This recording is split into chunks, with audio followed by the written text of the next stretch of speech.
Muitas cidades medievais eram semelhantes às nossas hoje, no sentido de possuírem governantes, estruturas educacionais, banqueiros, advogados, hospitais, comerciantes e uma troca de bens e serviços, além de algumas extraordinárias catedrais que ainda estão de pé hoje. Embora os medievais mesmos não tivessem certeza sobre as vantagens de suas cidades, um escritor certa vez relatou sobre Londres na década de 1190 e disse: qualquer coisa em que se possa encontrar em qualquer parte do mundo, você encontrará nessa única cidade. Então, como era a vida para esses metropolitanos medievais? Vamos viajar de volta no tempo e descobrir. Bem-vindos a Curiosidades. Durante a Idade Média, cerca de 90% dos europeus viviam no campo, em comunidades religiosas ou em terras feudais. No entanto, quando alcançamos a Alta Idade Média no século XI, esse número havia diminuído, à medida que mais oportunidades de negócios surgiram e o comércio no exterior se expandia. Mais pessoas decidiram migrar para as vilas e cidades em busca de uma vida melhor. Muitas vilas surgiram fora de castelos, feudos ou mosteiros, e ao longo das rotas comerciais. Com o tempo, essas vilas se tornaram vilarejos e cidades cercados por muros de proteção, com torres que tinham aberturas para flechas para a defesa. O acesso a uma cidade medieval era geralmente controlado por portões dentro dos muros, que eram lotados de ruas e edifícios. A maioria das pessoas nas cidades era ou nascia livre, ou era um camponês que havia escapado de uma propriedade no campo. Os camponeses ou servos que viviam em uma parcela de terra eram obrigados a trabalhar para o senhor da propriedade. Em troca disso, tinham o direito de cultivar essa parcela de terra para suas necessidades, mas também precisavam trabalhar nos campos do seu senhor. Os servos não podiam deixar a terra a que estavam vinculados e só podiam se casar com a permissão do seu senhor. Não era surpresa que muitos servos fugissem para a cidade sempre que tinham chance.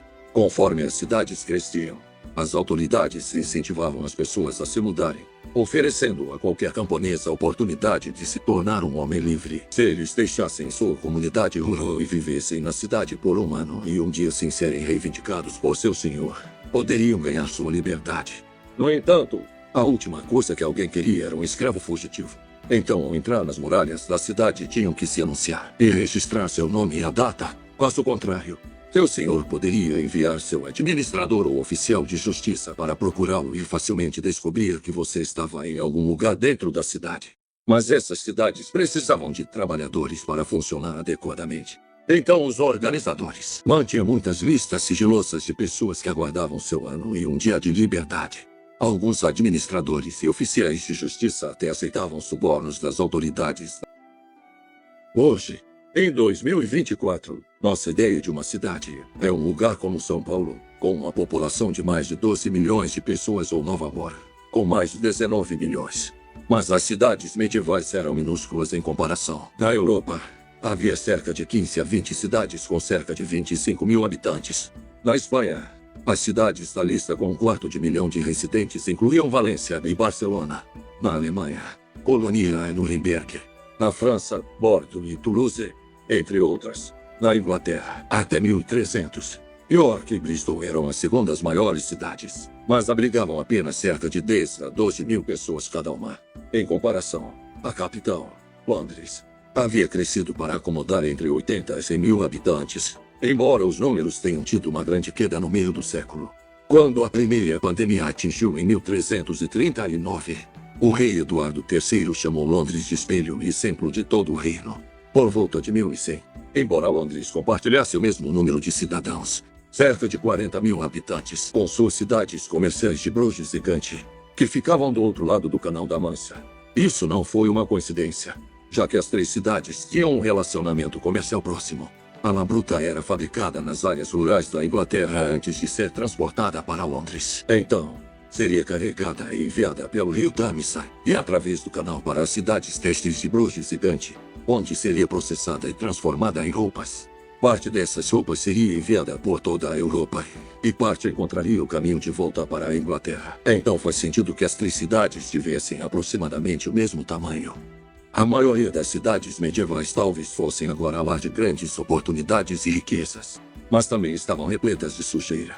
Eram lugares barulhentos e lotados, com um emaranhado de ruas estreitas cheias de casas. Algumas tinham quintais com porcos e outros animais. Eram fedorentas, apertadas e um terreno perfeito para doenças. Assim, os medievais logo entenderam que o lixo era sujo e certamente não agradável de se conviver. especialmente em cidades quentes no verão. Isso fez com que resolvessem o problema de esgoto doméstico. Mas a partir de 1371, em Londres, não derramavam seus pinicos pela janela do quarto sobre as pessoas que passavam abaixo. Sim, poderia ser descartado nos canais de drenagem central que corriam pela maioria das ruas da cidade. Mas ser pego jogando fora, em vez de descer as escadas com ele, resultaria em uma multa de 2 shillings. Após a compreensível paranoia da doença após a pandemia, os moradores de Londres e York eram responsáveis por manter a área do lado de fora de suas próprias portas limpa. Em Coventry, qualquer homem que não limpasse a frente da sua casa com uma vassoura e um balde no sábado era multado em 12 moedas. Isso valia para as ruas laterais. Mas as avenidas movimentadas, rios de pessoas, cavalos e toda a sujeira que criavam. Em 1372, Londres teve a ideia de organizar sua primeira coleta de lixo, financiada publicamente pelo dinheiro arrecadado dos impostos sobre fábricas. 24 cavalos e 12 carrinhos foram comprados para iniciar um esquema de gerenciamento de resíduos. Coletas de lixo durante a semana também aconteciam em York e Norwich. Enquanto em Coventry, o carrinho passava no sábado, para coincidir com um dia de limpeza obrigatória. O lixo deveria ser mantido dentro de casa até a chegada dos carrinhos. A demanda cresceu tanto que, no início do século XVI, as coletas em Londres aumentaram para 3 vezes por semana. Apesar dessas medidas, não havia como regular o comportamento das centenas de visitantes que vinham para as cidades todos os dias com seus cães, porcos, cavalos e aves. Eles deixavam muito trabalho para os catadores que tinham que coletar todo o lixo das ruas imundas e levar tudo de barco ou carrinho e depositá-los fora das muralhas da cidade. A taxa de homicídios aumentou muito no final do século XIV. Assassinato, juntamente com furto e agressão, tornou-se um problema sério para o povo das cidades medievais. Toques de recolher eram usados para tentar manter os cidadãos seguros, e o sino soava para permitir que as pessoas voltassem correndo para suas casas antes de os portões da cidade serem fechados e trancados. Às vezes, porém, os perigos eram muito mais próximos de casa e vinham de seus próprios vizinhos. Muitos moradores faziam por conta própria a segurança de suas cidades e frequentemente surgiam discussões, pois os responsáveis pela segurança eram do rei. Em Londres, em 1322, o filho de um comerciante chamado William urinou em um pote e depois jogou nos pés de uma pessoa que caminhava na rua.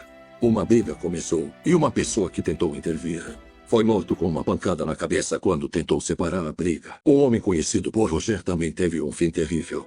Ele foi pego em uma rua de Londres, jogando restos de peixe na frente de 2 lojas. Um dos comerciantes o perseguiu até uma rua deserta e o espancou brutalmente, tanto que ele só conseguiu dar alguns passos antes de cair morto. William Emery, um vendedor conhecido por sujar as ruas de Londres com dejetos de garça e cavalos, realmente irritou seus vizinhos quando jogou cice de cavalo na calçada em frente sua casa por um mês para que ninguém pudesse passar. Depois que um homem morreu em 1326, enquanto urinava pela janela de sua casa, as autoridades de Londres resolveram limpar suas ruas imundas, tanto que ofereceram uma recompensa por dedurar vizinhos porcos. Qualquer um disposto a dedurar um vizinho porco receberia 2 shillings como pagamento, além de 12 moedas extras da multa do culpado. Esse pequeno incentivo valeria cerca de R$ 600 hoje. Embora apenas uma pequena minoria da população das cidades medievais fosse composta por pessoas, eles se beneficiaram muito do poder de compra dos habitantes do campo, que viajavam para aproveitar os bens oferecidos, mas também traziam mercadorias para vender a comerciantes, como açougueiros, moageiros e peleteiros. Sem esse fluxo de bens frescos, como carne e leite, nem fabricantes nem varejistas conseguiriam sobreviver. A hierarquia das cidades era diferente da das áreas rurais. No topo da escala social estavam os senhores de terras, que geralmente ocupavam importantes posições governamentais, seguidos pelos comerciantes e advogados. Depois vinham os artesãos e comerciantes, com os trabalhadores não qualificados e operários no fim da fila. Assim como hoje, as cidades medievais tinham uma mistura de edifícios residenciais e comerciais. Muitos artesãos viviam com suas famílias no andar de cima, acima das oficinas. Hoje, nas cidades medievais, podemos ver o legado de sua ocupação em nomes de ruas como Rua do Pastel, Rua da Carne, Rua do Apoticário e Rua dos Pescadores. Associações foram estabelecidas para artesãos habilidosos, o que significava privilégios especiais, como compensação por acidentes de trabalho, o direito de comercializar no mercado e a limitação do número de profissões específicas dentro de uma cidade. Igrejas paroquiais e outras casas religiosas eram importantes nas cidades durante uma época em que a Igreja Católica dominava todos os aspectos da vida medieval. Provavelmente, a parte mais impressionante de uma cidade medieval era sua catedral. Algumas demoraram centenas de anos para serem concluídas. A Catedral de York, embora fundada em 627, não foi terminada até 1472. E embora a Catedral de Colônia tenha sido iniciada em 1248, foi apenas no meio do século XVI que o trabalho foi completamente concluído.